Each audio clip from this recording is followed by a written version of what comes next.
Nancy Pelosi and President Donald Trump's budget director clashed in a phone call over Obamacare subsidies on Tuesday evening, threatening delicate bipartisan negotiations to fund the government, according to sources familiar with the matter.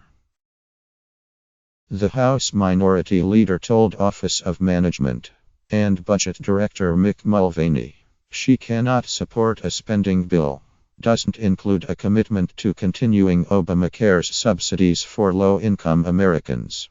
According to a high-ranking Republican source briefed on the conversation, Mulvaney responded, Trump would not sign a bill to fund the government through September. Includes those payments, called cost-sharing reductions, the source said. Giving him back some of his own medicine, the source said, referring to Mulvaney's hard-edged tactics during the 2013 shutdown, which Mulvaney supported as a conservative House member. But Mulvaney delivered the message that Trump would not sign a bill with CSRS. A Democratic aide confirmed the call, but said, the Trump administration hasn't decided whether it will continue paying crucial Obamacare subsidies starting next month, which could upend the insurance market and imperil negotiations to keep the government funded beyond Friday.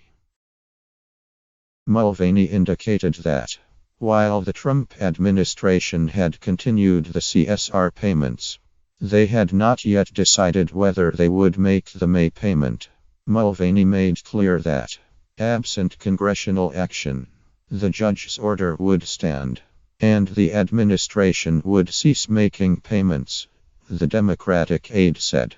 The GOP-led House sued the Obama administration last year, arguing the subsidy payments were unconstitutional. Republicans won an initial ruling in the courts, but the decision was put on hold pending appeal.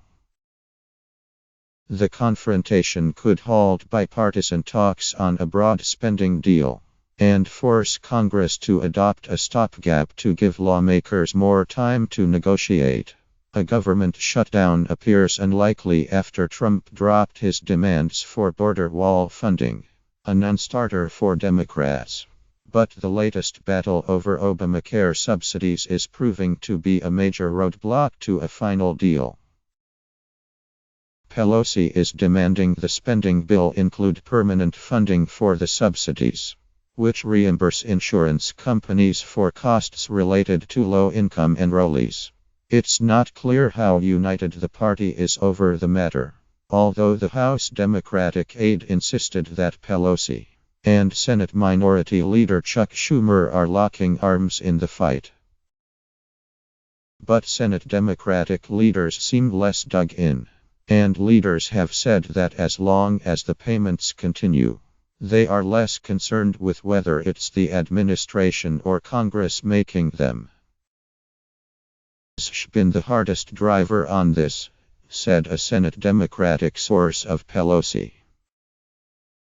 Currently the payments are made through the executive branch, but that's subject to a lawsuit that could disrupt the approximately $7 billion in yearly payments. If Democrats could insert legislative language to maintain Obamacare's cost-sharing reductions into the spending bill, it would do far more to preserve the insurance subsidies. Republicans have so far resisted the demand, and the latest GOP offer sent to Democrats Tuesday did not include the subsidy language. If the administration cuts off the subsidies, which Trump has threatened to do in recent weeks, observers warn the insurance market could be thrown into chaos. Insurers could flee the market or jack up premiums to make up the difference. Pelosi won't back down from her demand, arguing making the subsidies permanent would stabilize the insurance market by diffusing Trump's ability to threaten to yank the funding away at a moment's notice. But other Democrats, most prominently House Minority Whip Steny Hoyer, DDM, have publicly argued the administration should commit to funding the subsidies without congressional action. Other Democratic critics of the strategy argue Democrats should not be giving concessions in the funding bill. A problem Republicans have just as much incentive to fix. Negotiators on both sides have privately conceded a short-term extension is likely needed while the final details of a government funding deal are worked out. But House Democrats have said they'll vote against even a short-term extension if they haven't worked out major issues with Republicans by Friday. Senate Majority Whip John Cornyn, R. Texas, said party leaders will know by the end of Wednesday whether they need a week-long continuing resolution. Further talks. The only reason to have a CR would be to finalize this deal, Cornyn said. I think we're very close. I'm still optimistic. Seung-Min Kim contributed to this story.